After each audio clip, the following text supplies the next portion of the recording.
Halo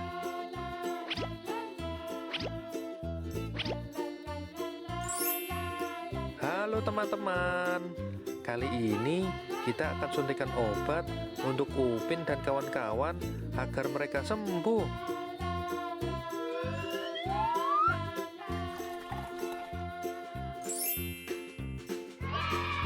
Wah, akhirnya si Mail sudah sembuh teman-teman.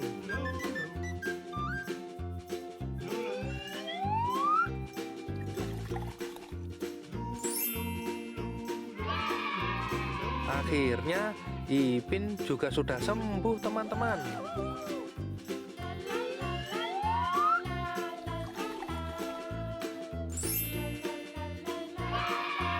Wah, akhirnya Upin juga sudah sembuh teman-teman.